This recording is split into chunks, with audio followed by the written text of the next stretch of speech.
प्रिय बंधुओं नमस्कार। आज हम सिंदूर विषय को लेकर के चर्चा करेंगे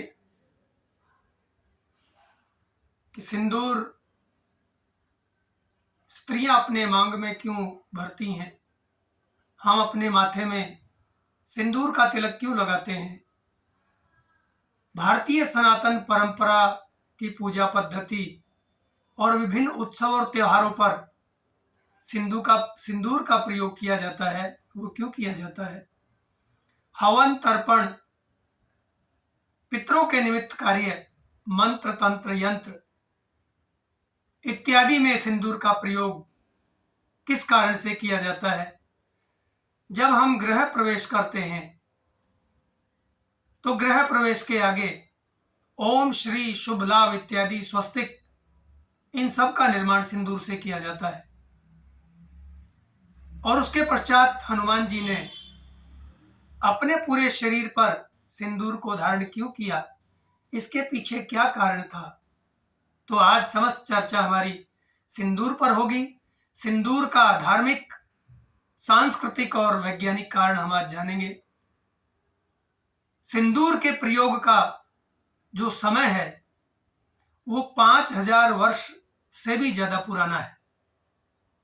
5000 वर्षों से पुराने समय से भी सिंदूर का प्रयोग होता चला आया है। इसके प्रमाण हमारे सामने मिलते हैं।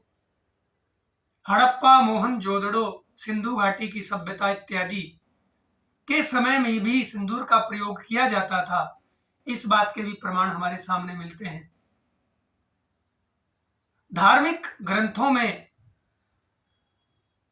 विभिन्न पुराणों में मां भगवती, पार्वती, माता सीता भी सिंदूर का अपनी मांग में प्रयोग करती थी। इसके भी प्रमाण हमारे सामने होते हैं। सिंदूर स्त्रियां अपनी मांग में क्यों भरती हैं। स्त्रियों के लिए सिंदूर सबसे पहले जिस प्रकार से गले का हार, कानों के कुंडल इत्यादि सब गहने होते हैं, तो स्त्रियों के लिए जो सिंदूर है सर्वप्रथम वो गहना है। दूसरा, वो उसके सौंदर्य का भी प्रतीक है। साइंस और विज्ञान और धर्मशास्त्र ये बताता है कि सिंदूर का प्रयोग करने से हमारे घर में, हमारे जीवन में, हमारे विचारों में जो नेगेटिविटी होती है, जो नकारात्मकता होती है, वो नष्ट होती है, वो दूर होती है। सिंदूर का प्रयोग जीवन को, घर को, आपके कर्म को, आपकी पद प्रतिष्ठा को प्रॉस्पेरस बनाता है, यानी सुख समृद्धि से भरपूर बनाता है। इससे लक्ष्मी का वास होता है। इसलिए भी स्त्रियां अपनी मांग में सिंदूर इसलिए भरती हैं कि वो जिस घर में जाती हैं और जिस पति का चुनाव करती हैं, उस पति का जो जीवन है, जो घर है, जो परिवार है, वो सदा सुखियों से, सुखों से और लक्ष्मी से, समृद्धि से सदा पूर्ण रहे। किसी प्रकार का अभाव न हो, कभी भी दरिद्रता उसके पास न आए। सिंदूर केवल भारत में ही नहीं, अपितु अफ्रीका, ऑस्ट्रेलिया और अमेरिका आदि बहुत सारे बड़े बड़े देशों में पुरानी परंपरा के साथ इसका प्रयोग होता आया है। भारत के हिमाचल, महाराष्ट्र, तेलंगाना इत्यादि इत्यादि राज्यों में, कई राज्यों में सिंदूर के वृक्ष पाए जाते हैं। सिंदूर के फल, फूल तथा छाल इत्यादि को पीस करके शुद्ध निर्माण किया जाता है।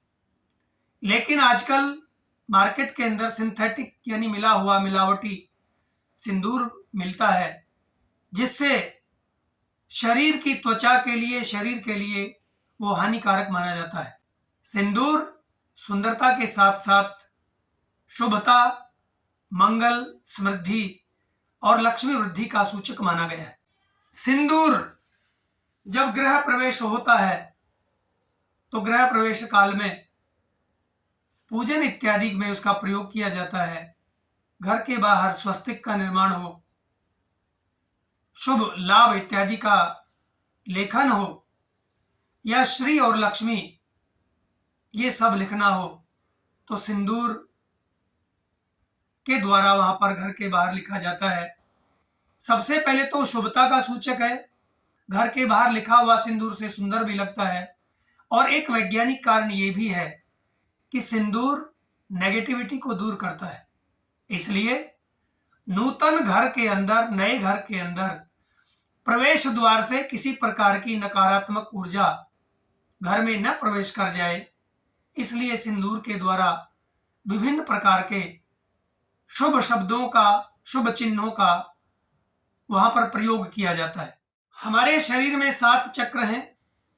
सबसे नीचे मूलाधार और सबसे ऊपर सिर के ऊपर सहस्त्र चक्र माना जाता है। जहां हम तिलक और बिंदी लगाते हैं ये आज्ञा चक्र है।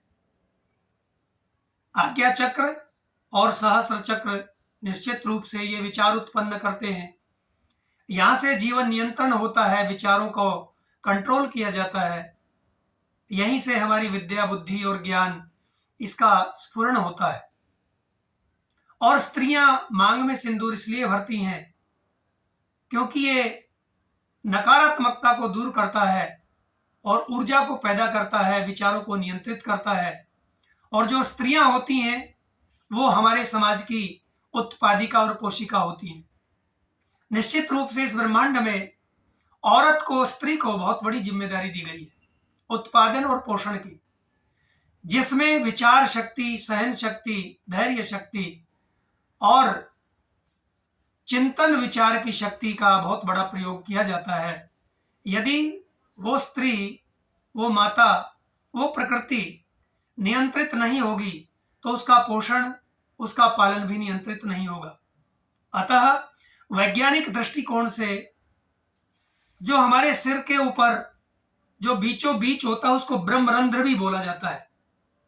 ब्रह्मरंध्र से जो ऊर्जा उत्पन्न होती है उस ऊर्जा का हमारे जीवन में भाव रहे, नियंत्रण रहे, अतः सिंदूर का प्रयोग किया जाता है।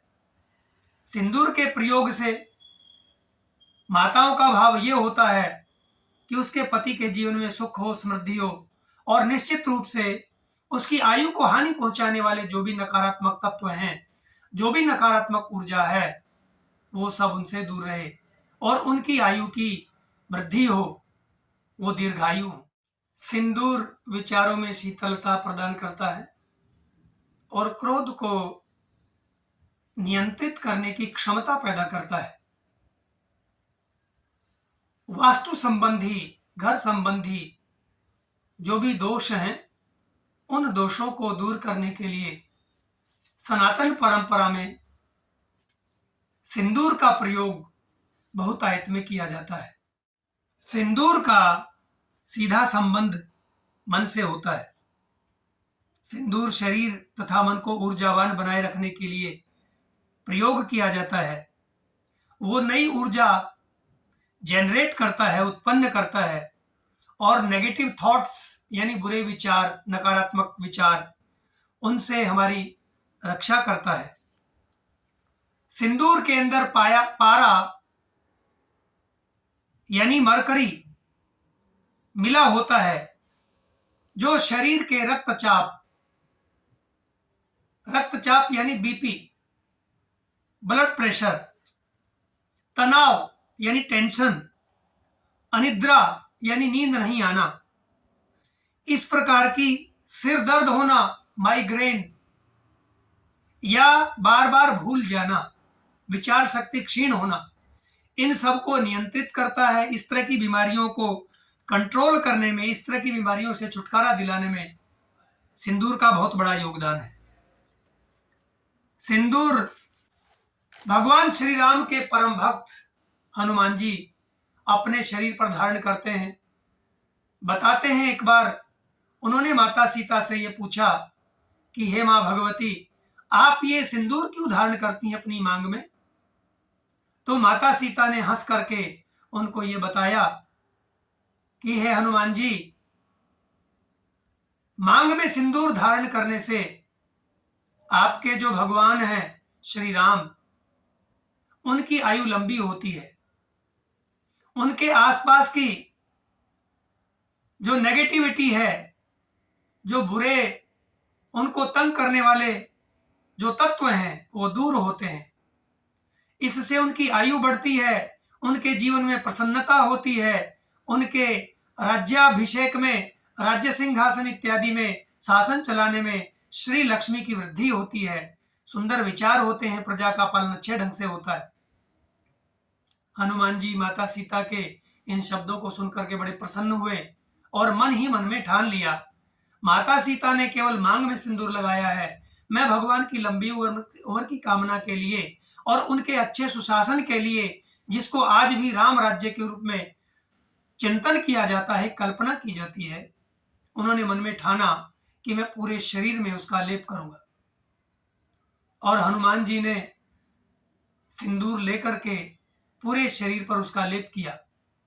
सिंदूर एक ऐसा पदार्थ है जो पानी में नहीं घुलता, अपितु तैलीय पदार्थ, दूध, घी, चमेली का तेल यानी कोई भी तेल, सिंदूर उसमें ही घुलता है।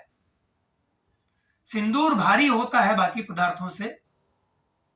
तो इस प्रकार से सिंदूर हमारे तनाव को, हमारे सिर दर्द को, हमारी टेंशन को, माइग्रेन इत्यादि बीमारियों को, रक्तचाप को, भूलने की बीमारी को, इन सब को दूर करने में सहायक होता है। जब हम पूजा पाठ करते हैं, मंत्र तंत्र इत्यादि का प्रयोग करते हैं, जो तांत्रिक लोग या विद्वान लोग इसी कारण से उसका प्रयोग करते हैं कि इससे नकारात्मकता दूर होती है और नकारात्मकता उसके कंट्रोल में होती है, यानी संतुलन में होती है। बहुत जल्दी नकारात्मकता को दूर करता है, शुभता को फैलाता है, श्री और लक्ष्मी की वृद्धि करता है, जीवन में सुख शांति और संतोष की वृद्धि करता है। इसी प्रकार से, इसी सोच के साथ हमारी भारतीय परंपरा में सिंदूर का प्रयोग किया जाता है। इस प्रकार से सिंदूर का अनंत अनंत महत्व है।